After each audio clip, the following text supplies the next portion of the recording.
So thank you very much. If you've learned only one thing from it, it is that I do keep my promise. So, anyway, I wanted to talk to you about some new developments in structural biology and how we've used it to look at the ribosome. And so I want to start with this slide, which encapsulates about 40 years of biochemical work on the ribosome, which is a picture that shows that the small subunit binds messenger RNA, which wraps around a cleft in the small subunit. And this is where codon-anticodon interactions occur. And then in the large subunit, you have the aminoacyl ends and the peptidyl end of the tRNAs. And this is where a peptide bond is formed between the new amino acid and the growing polypeptide chain. And I apologize to those of you who've seen this movie just a couple of hours ago, but this is just a movie to show you what translation has to do. So first the ribosome has to figure out where to start on the message, and that's done by the help of 3 initiation factors and a special initiator tRNA that binds to those factors. And then one of the factors promotes subunit joining, and when the large subunit joins, the factors at some point dissociate from the ribosome, leaving the ribosome at the beginning of the elongation cycle. Now at this point, new amino acids are delivered to the ribosome by EFTU. So you have a complex of tRNA, EFTU, and the amino acid binds to the ribosome, and the correct codon triggers GTP hydrolysis in EFTU, which then leaves, the tRNA swings into the peptidyl transferase center, and a peptide bond is formed. Now what happens is that the tRNAs move first with respect to the large subunit, and then with the help of EFG, they move with respect to the small subunit, and the mRNA is dragged along with the tRNAs. At the end of this process called translocation, the next codon is placed in the A site, and so the next tRNA can come in, and now a series of tRNAs basically make their way through the ribosome, but notice all these parts of the ribosome moving. And so it's a highly dynamic process, and the peptide emerges from the ribosome and then folds up into a protein. Now this continues until the end of the coding sequence is reached, when a class 1 release factor binds to the ribosome, and we're still waiting for it to reach the end of the coding sequence. But anyway, when it's done, a class 1 release factor binds to the ribosome, recognizes the stop codon, and triggers hydrolysis of the newly made protein, which then floats off and does its thing. And finally, a factor called ribosome recycling factor, along with EFG, splits the ribosome apart and do this whole process. Now, a lot of this was understood by biochemists at a broad level.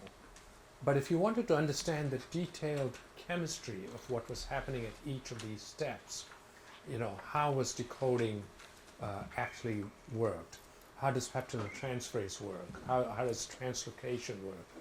Why is GTP hydrolysis triggered? Why do certain factors only bind in the appropriate state of translation?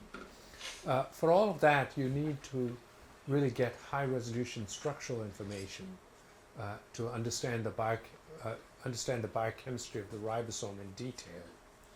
Now, a big breakthrough in the field was when the atomic structures of the large and small subunits were solved in 2000. And a year later, there was a low-resolution structure of the entire ribosome from Harry Noller's lab. But it really took another 6 years to get a structure of the entire ribosome with mRNAs and tRNAs bound to it at high resolution. So that took us 6 years, but this crystal form doesn't allow you to look at complexes like EFTU or EFG. the GTPase factors could not bind in this particular form because the factor binding site was occluded by crystal contacts. In fact, we had to engineer a mutant form of the ribosome which lacked a protein that made that crystal contact in order to get a new crystal form. That took another 3 years, and we were able to solve the structure of GTPase factors bound to the ribosome in 2009. Now, the point is that using this sort of procedure, we were able to, over the last, since 2000, from there until about 2012, so for 12 years we were able to march down the translational pathway. So each of these you can think of as frames in that movie that I showed you. Okay? So they're key states in translation. And each of these structures took many years, partly because getting crystals took such a long time, getting crystals that diffracted well. And some of them took, 2 or 3 postdoc generations. So one postdoc would start it and then leave, before it was done, okay? And of course, don't worry, they all got papers and other jobs. But the fact is, I always had backup projects for people. But the point is that it took a long time, to do this. So as the states kept getting, as we kept working through these states, they kept getting more and more difficult. And so that was one problem. The other problem is that, postdocs didn't want to come and solve the n+1th ribosome structure. It became, they would do it if it wasn't so risky, okay? But the combination of risk and the fact that it wasn't the first structure made it even harder to get people to be interested. So at some point I had to ask, what are we crystallographers, or what are we, And this is an interesting slide. When I was a kid, if you had told me that Kodak would go bankrupt, I would have said you're crazy, because Kodak, almost half the film sales in the world were, by Kodak, okay? And 131 years after it was formed, Kodak declared bankruptcy. And it's because it made a fundamental mistake. It didn't realize that it was in the imaging business, not in the film business. Film was simply a way to get an image, okay? And the irony is that Kodak actually developed one of the first CCD chips for photography. And yet, some vice president at Kodak, I believe, said, he didn't want the chip to hurt their film sales. And so they didn't promote it as much as they could have. Otherwise, they would have been, the big leaders in digital photography. But anyway, there we are. So there's always been another method for visualizing molecules, and that's electron microscopy. Now, if you were to compare them, then in crystallography, you need large amounts of material. And it has to be homogeneous, otherwise the chances of getting crystals is not very good. And getting crystals often takes years. But the reason to do it is that when everything works, you get an atomic structure. And getting an atomic structure means you've suddenly converted biology into chemistry. And you can start asking all kinds of interesting questions about the process. Now, with electron microscopy, you don't need very much material. In fact, I like to joke that you can take your your Eppendorf tube with your sample and give it to a crystallization robot and program the robot to use it all up. Then you can take your empty tube and put about 10 microliters of buffer into the empty tube and shake it around, and you'll have enough material to do all your EM experiments. Okay? So that gives you an idea of the ratio of material that you need. But the other important thing is you don't need crystals. Okay? That's a huge I mean, anyone who has worked on difficult crystallographic problems knows how huge an advantage that is. And you can work with heterogeneous samples. I'll show you an example from our work today, but that is going to be a dramatic improvement in EM, because many complexes are heterogeneous conformationally, because there's not a single structure, but there's an ensemble of structures. The other thing is that you can also look at dynamic processes where factors are coming off and on, and you'll be able to separate out all of the different states, by EM, which you could never do with crystallography because they're too transient. Okay? But in the past, atomic resolution was not possible, and in fact, we used to call this blobology, and so most of us who were doing crystallography just looked on these EM people as, doing sort of fuzzy biology, if you like. So that's all changed. So let me just take you through how EM works. So the way it works is you have a sample, say, in your beam, and when you make an image of the molecule, what you get is a two-dimensional projection of the object. Okay, so it would be like if you look at so for example, if you look at a shadow of my hand, and then if you look at it this way or this way, you'll see a completely different projection.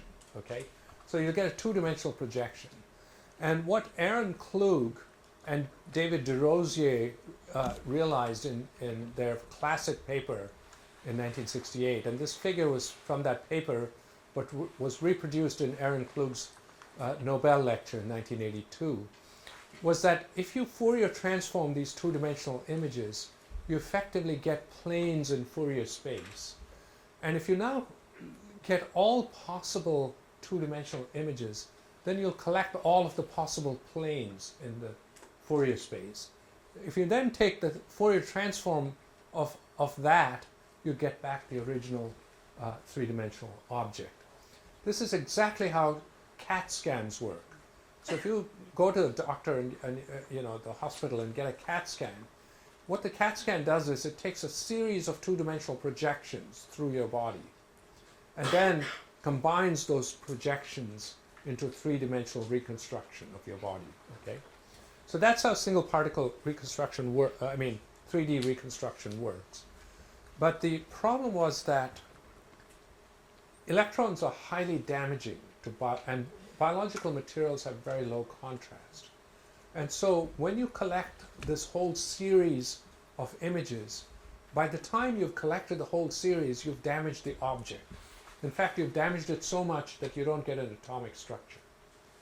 So and also you can't see it at all, actually, by the end of the series sometimes. So one way to do it is to stain the object, okay? And by staining the object, you need much less electrons, because heavy atom stain has very high contrast. And so that's the way that Desrosiers and Klug and others were able to do it. They were able to stain the object and then do this series. But in doing so, they're not getting a structure of the object as such. They're only getting an envelope, and often it's a distorted envelope of the object, because the stain is covering the molecule and they're just seeing the stain.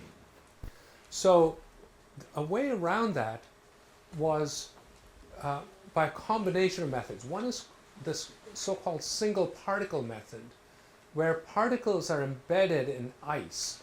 Now this is a special kind of ice. It's not crystalline ice, but it's what's called vitreous ice, and it's made by taking your buffer, your sample, in a very thin layer of aqueous buffer, and then plunging it into liquid ethane, so it cools very, very quickly. It cools so fast that there's no chance for ice crystals to form. In doing so, the molecules then are in random orientations. Okay, they're essentially frozen in whatever orientation they were when it was quick frozen. And so you get simultaneously, you get these two-dimensional views from all possible orientations of the molecule. Now, very clever mathematical tricks, algorithms, have been used to go from a two-dimensional projection to figure out what is the direction of the particle that gave rise to this two-dimensional projection. That's called the alignment problem. In other words, what is the alignment of the object that gave that particular two-dimensional projection? And if you did that, then what you do is you can say this one is looking at it this way, this is looking at it this way, this is looking at it this way. So you've aligned these particles.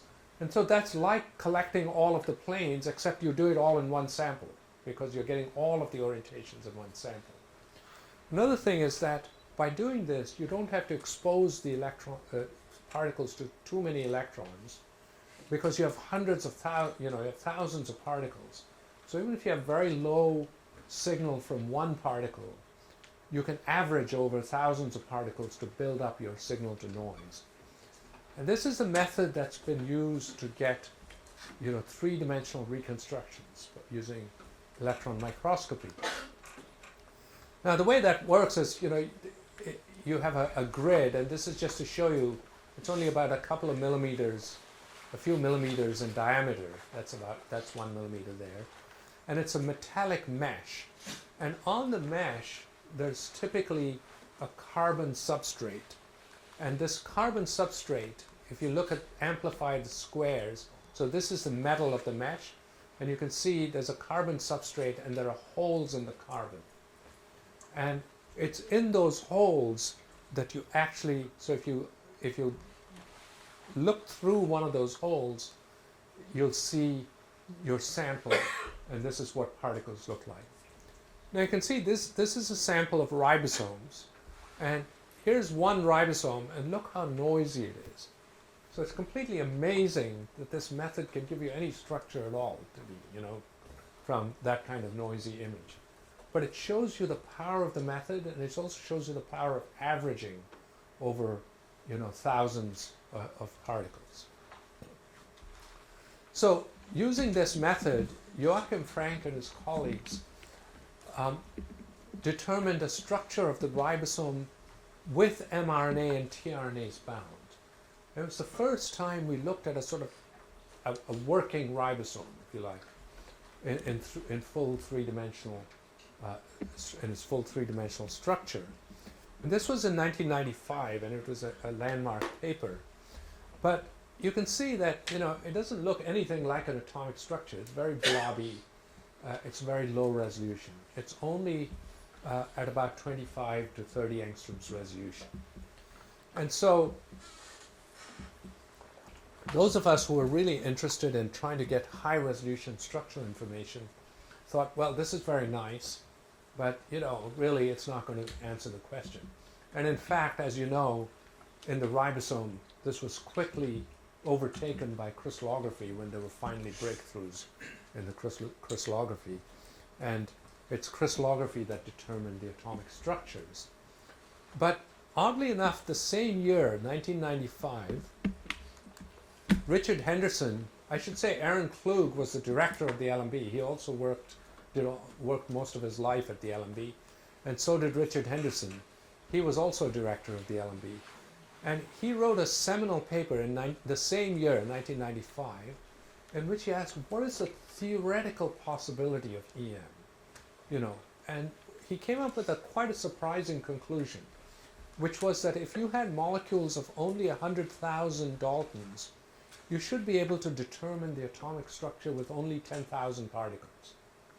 Now the ribosome is 2.5 million Daltons. In EM, bigger is better, because bigger means you have more signal, and it means you can align the particle more accurately, okay? And you have to know the orientation of the particle in order for the method to work. The smaller the particle, the more difficult it becomes. And the ribosome is 2.5 million Daltons, but it was only at 25 angstroms. And Richard was saying you only need 100,000 Daltons, and you can go to atomic resolution with only 10,000 particles. So people were not sure what to make of it. No one could find any mistake in Richard's paper, but and in hindsight, it turns out to be correct. And even 15 years later, the ribosome was only at about 7 angstroms resolution. At 7 angstroms, you can see helices like tubes and so on, and you can see RNA double helices. but you know, it's nowhere like an atomic structure. You could never build an atomic model from this. So what has changed recently? So what's changed is that we have better detectors, with better image processing, and then I will talk about developments at the LMB, but there have been others, notably at Harvard and UCSF and so on. Okay, so let's take the first thing, which is detectors. Now, typically the detector in EM has always been film. Film is a direct detector. It has reasonable signal-to-noise performance, but it's slow and laborious. You have to develop each film and you have to scan it, and you can get variability and so on.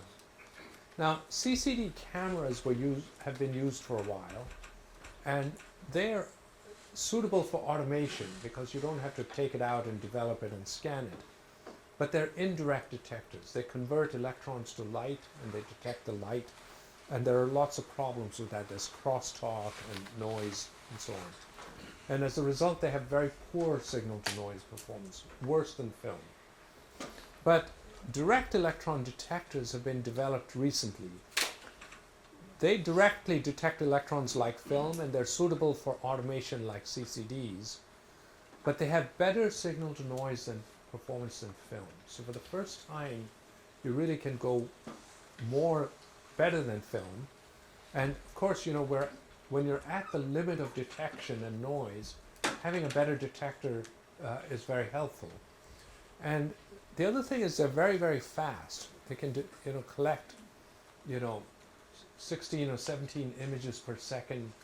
Some of them collect hundreds of images per second. And I should point out that one of the three main commercial detectors was developed at the LMB by Richard Henderson and Wazi Faruqi. So we got into this field because a postdoc of mine, Israel Sanchez, was working for 3 years to try to get crystals of an initiation complex in eukaryotes, and got nothing at all. And his fellowship was running out and he was getting desperate. And so he talked to Xiaochen Bai, who was George Sherris's postdoc, and the three of them decided to do some EM on ribosomes, partly because Israel wanted to know what he had in his complex. Why was it not crystallizing? Okay, and he thought if he got a structure, it might tell him, why it wasn't working. But what had happened is a direct detector had just been installed at the LMB at about this time. And so they went ahead and did their experiment. Now, Shores had written what has now become one of the standard programs in EM, which is called Relion. Okay, and it does a number of things. Firstly, it does a very rigorous way of aligning the particles. Remember, they're very noisy, and so you can often get the wrong alignment. And if you get the wrong alignment, then you're essentially your structure, it degrades your structure. So it does a good way of preventing overfitting. There's also a very nice feature in Relion which allows you to classify different types of molecules.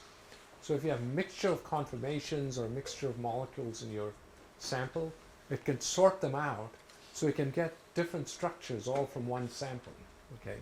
Instead of having them all combine and essentially produce some average structure that's not very useful.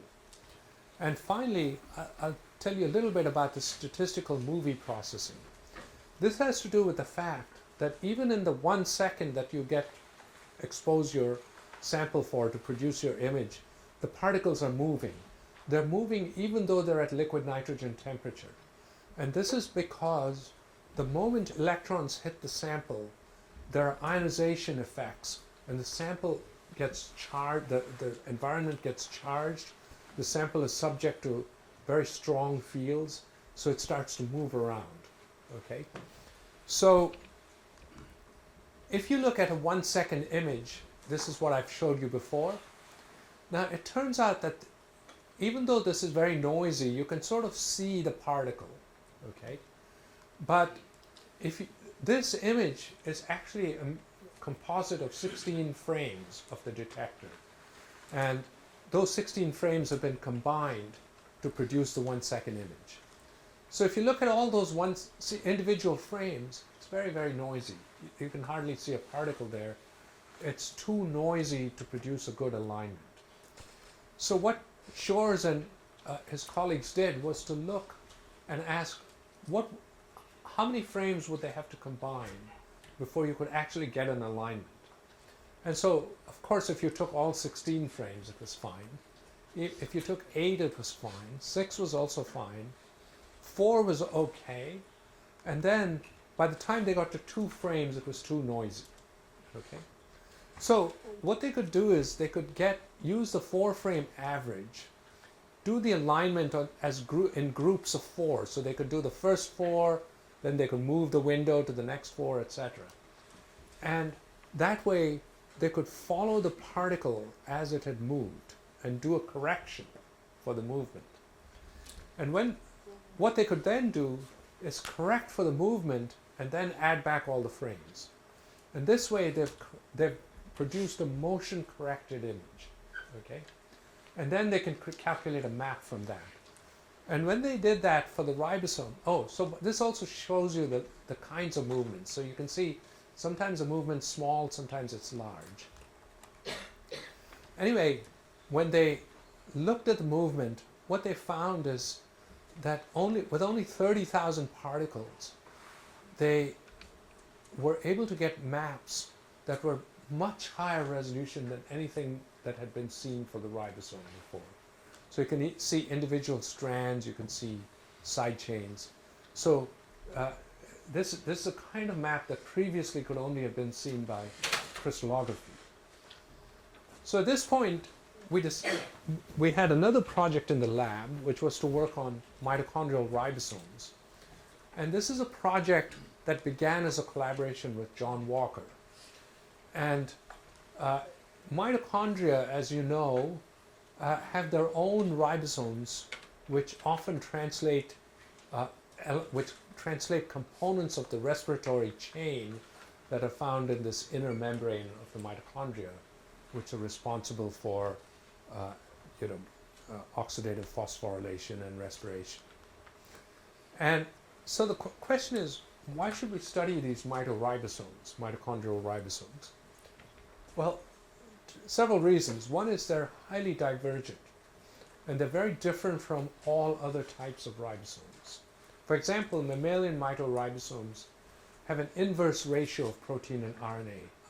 All other ribosomes have 2/3 RNA, but mitochondrial ribosomes, the RNA component has shrunk and has been replaced by lots of proteins, so it's only 1/3 RNA. They're also highly specialized. Almost all other ribosomes have to translate all kinds of proteins, so they can't be selective. But mitochondrial ribosomes are very specialized for translating mostly membrane proteins. Many mitochondrial diseases map to mitoribosomes and translation. And also many antibiotics are toxic because they bind to our mitochondrial ribosomes. So it's good to understand what their structure looks like. So the reason, this is the mitochondrial genome from humans. And you can see that it codes for 13 protein genes. And all of those 13 genes are components of the respiratory chain. So they're all integral membrane proteins.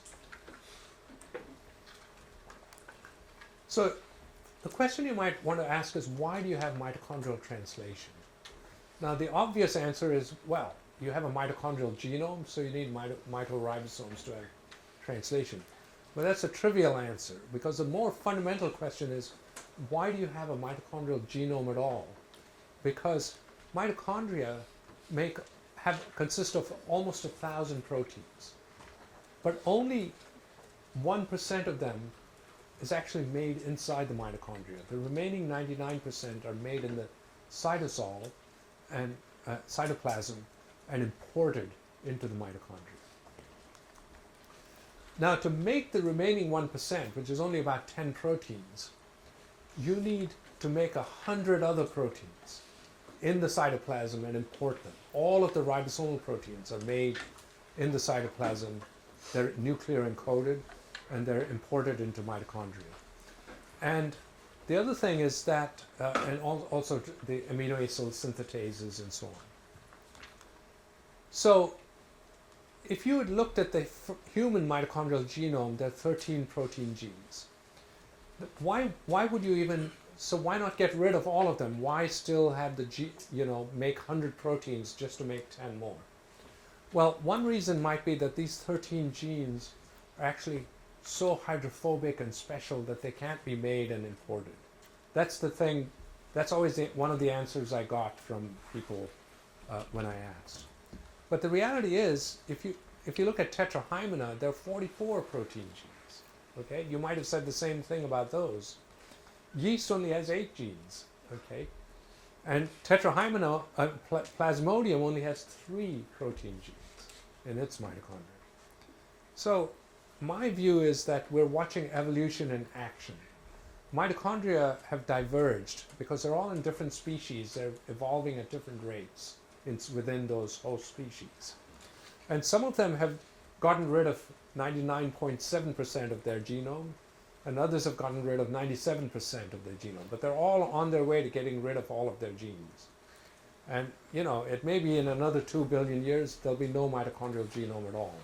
And it'll be something like the peroxisome or some other organelle that has no genome. Now, the way we got into that was, as I told you, it began as a collaboration with John Walker. And we decided to get this guy, Alexia Muntz, who came from Israel, to work on this collaboration. And he spent 3 years in John's lab trying to purify mitochondrial ribosomes. And at the end of the 3 years, he didn't have even enough ribosomes to set up a crystallization tray. So I finally told him to leave and move over to my lab, stop working on mitochondria, and work on some, we were interested in translational termination, so I wanted him to work on that. So he was using yeast as a system, but he was quite a stubborn guy. And so without telling me, he was saving all of the mitochondrial fractions. Every time he made a yeast ribosome prep, he kept the mitochondrial fraction. And then he got enough ribosomes to look at. And so one day he told me, he said, look, I've got mitochondrial ribosomes.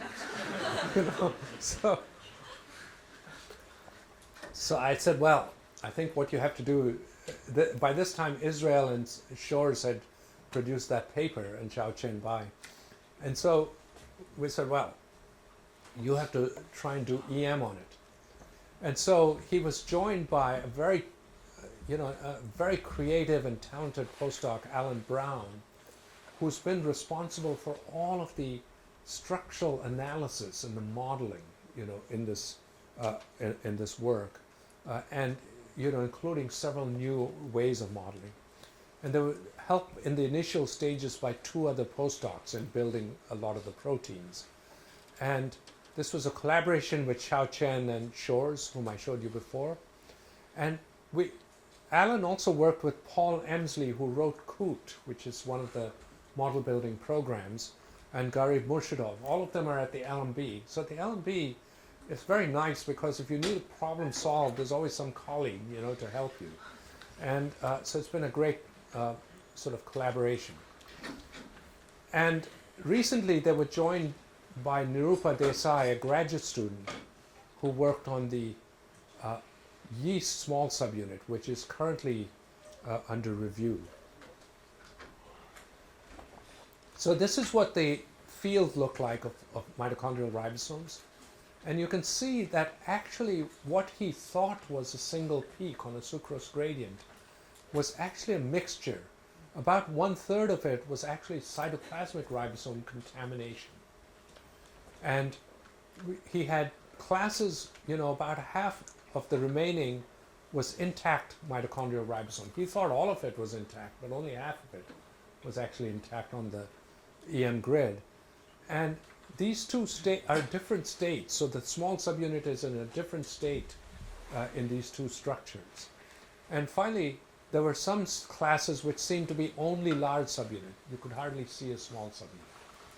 So if he had tried to crystallize this, even if he had had enough material, he would never have been able to crystallize this. So actually, in a way, EM came along at just the right time. And so what they did was to mask the large subunit. And that way they were able to combine all of these different classes and just get the large subunit part from this structure. And later on they applied the same sort of masking technique to the small subunits. Okay?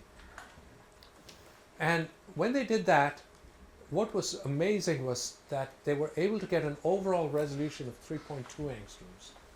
But the interior of the molecule was all below 3 angstroms resolution. Okay?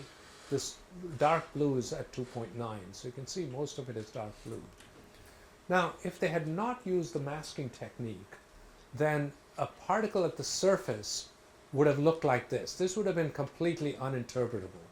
But after masking, you can see that the strands, individual strands are resolved, and you could actually build a model for the protein. And if you looked at the interior of this thing, the map is simply stunning. You can see very clear base separation. You can even see a magnesium ion, and you can see very clear side chains. So this is the kind of map that we would have in our best crystal structures of the ribosome. And we're doing this completely without crystals from a mixed sort of sample. Now, unlike bacterial ribosomes where there was a lot of biochemistry, in the mitochondrial ribosome, we didn't even know where many of these proteins were. First of all, there were many more proteins. There are about 80 proteins instead of 50. And we don't know where they were because there's no biochemistry on many of them. So they developed, Alan and Paul and Gary developed some very clever algorithms. So for example, if they saw a piece of density like this, they would go through a library of domains of the right size, and they would do molecular replacement using all of these domains. So it's like a massive computational job. And then ask which of these domains would give you a hit for this density. And then they would have a list of candidates, and they would go one by one through those candidates and see if any of them could agree with the sequence of the mitochondrial ribosomal proteins. And that way they were able to identify which protein it was, and then build it. So it's really quite a lot of very clever computational methods went into building this structure. And now we have complete structures of the human and the yeast mitoribosome. This is just to show you for comparison. So the yeast is quite a bit larger. Even the human mitoribosome is larger compared to the bacterial ribosome, which is probably its ancestral ribosome, probably came from bacteria. And you can see they're much more protein rich than the bacterial ribosome. Now, if you look at the yeast ribosomal proteins, what you see is that blue shows those parts that have a bacterial homologue. Okay, so you can see many of them have bacterial homologues, but almost half of them, or over a third of them, have no bacterial counterparts at all. They're completely new proteins. But even the ones that have a bacterial homologue, they have very, very large extensions. So look at the bacterial homologue is tiny compared to these huge extensions in the yeast mitoribosome. And in fact, the average molecular weight is twice that of bacterial ribosomal protein. So it's been a big expansion of the protein part. Now, we were able to even identify a couple of proteins which weren't even known to be part of the mitoribosome, simply based on the structure and then confirmed later. Now this shows you the comparison between mammalian mitoribosome and the yeast mitoribosome. So here, blue shows bacterial homologues, and yellow shows those parts, those proteins or parts of proteins that are common between yeast and mammalian mitoribosomes. And you can see that there are 21 additional proteins compared to bacteria, but only 8 of the 21 are conserved with yeast. The others are unique only to mammalian ribosomes. This shows you that mammalian mitochondrial ribosomes are as different from yeast ribosomes as either of them are from bacteria from which they emerged. So it shows you how rapidly divergent ribosomes have become. Now, for the last section of my talk, I'd like to focus on just 2 points. One is this central protuberance, which is where 5S RNA is found. And 5S RNA is found in almost all other domains of ribosomes. So bacteria, eukaryotes, and archaea all have 5S RNA. If you look at that region in the yeast mitoribosome, in gray is shown where 5S RNA would have been, but there's no 5S RNA. Instead, there's some expansions of the ribosomal RNA, large ribosomal RNA, into this region, and also some protein expansion. So what's happened is that entire region has been completely remodeled, but it's remodeled in a way that the surrounding elements can still maintain their structure. Okay, so it's an amazing bit of evolution where you keep the overall structure the same, but you remodel one particular region. And why is not entirely clear to me, except there's pressure on the mitoribosome genome to shrink, on the mitochondrial genome to shrink. Now, when you came to the mammalian central protuberance, instead what they found was a piece of RNA that looked like a tRNA. So we thought it was a tRNA, and when they extracted the RNA and sequenced it, they found it was actually the tRNA for valine, mitochondrial tRNA for valine. Now, if you look at the mitochondrial genome, it encodes ribosomal RNAs. So here's the small subunit ribosomal RNA and the large subunit ribosomal RNA. And it turns out the gene for mitochondrial tRNA valine is right here, right in the middle, in between those two genes. Now, those of you who remember your undergraduate molecular biology books know that ribosomal RNA is made as a single transcript, 16S, 23S, and 5S. Okay? And the reason it's made that way is so you have equal stoichiometry of the 3 ribosomal RNAs. Now, this made perfect sense because now instead of 5S RNA, you have tRNA valine.